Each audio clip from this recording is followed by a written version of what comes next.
When I was little, my grandmother always made her own homemade Mounds candy bars. And she made them with mashed potatoes.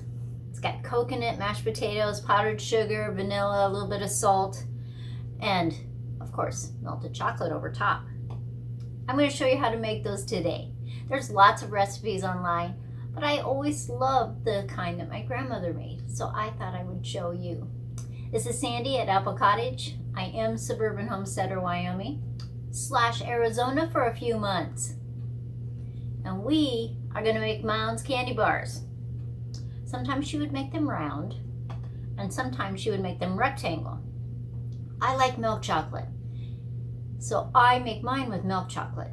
Though you could make them with dark chocolate so they were more like a Mounds candy bar that you bought. If you want to make almond joys, you're going to add an almond in there too. Let me show you how to do it.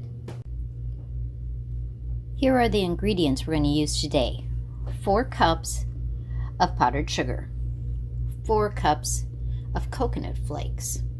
I need 3/4 of a cup of mashed potatoes. So I'm going to peel these 2 potatoes, boil them, and then mash them.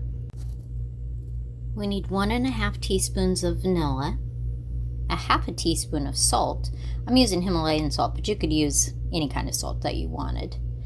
And then for our coating, I have a milk chocolate. You could use a dark chocolate. Side note, I forgot my jar of vanilla in Wyoming. This is the first time I've bought vanilla, I don't know, in 20 years or more.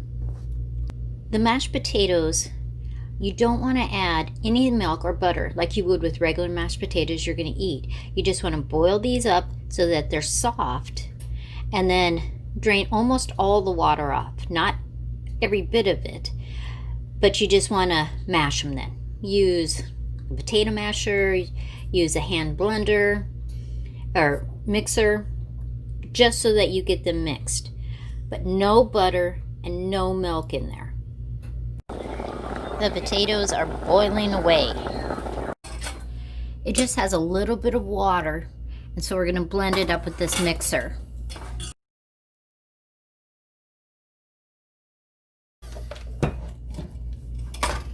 And we just need 3/4 of a cup. I'm going to put this in the bowl, and then I'm going to put it in the freezer because I need it to be cold. Our mashed potatoes are all the way cooled. So then I started putting our ingredients in. There's 4 cups of powdered sugar.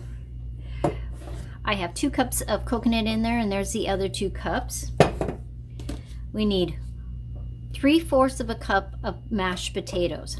Remember, no butter or milk in those. Now at this point, I am going to mix some just to help it.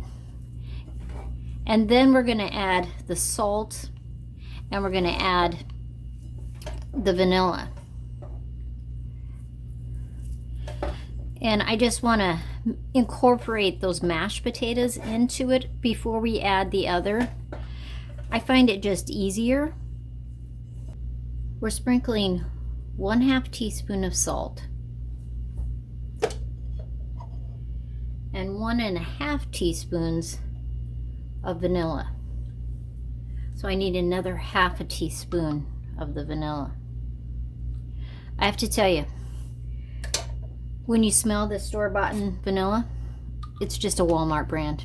It smells like nothing hardly, barely a hint of vanilla. Thumbs down on that. I'm going to just continue to mix this, and I'm actually going to use a fork. Then we're going to move over to this pan over here. It's just a foil-lined cookie sheet. I'm going to put all of this on there, and I'm going to put it in the freezer.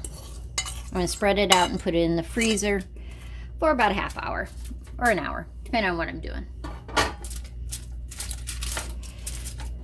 I just want that to get cold, and then when we'll pull it out and we will cut it into our pieces.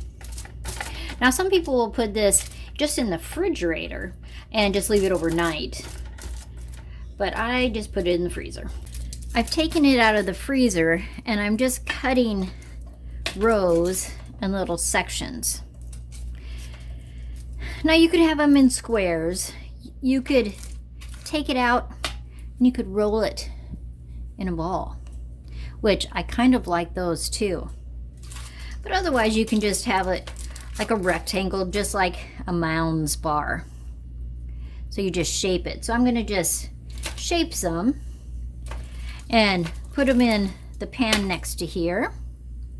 And it's really cool because it was in the freezer. I put the chocolate wafers in a stainless steel bowl. It's on a pot. If you have a double broiler, use that. And then I just melted them. They melt very fast once that water is hot. All of the little Mounds bars are in the freezer. I want them to stay cold, and I'm only going to take a few out at a time. And it just works better when I'm dipping them in the chocolate. So I'm going to take one. We're going to roll it all around the chocolate. Now remember, I use milk chocolate just because I like milk chocolate, but most Mounds are dark chocolate.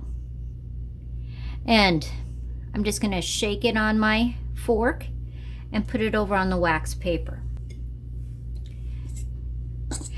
And I made about 3/4 of them rectangle shape and about 1/4 of them round. You can make any shape you want it. You can make Christmas trees.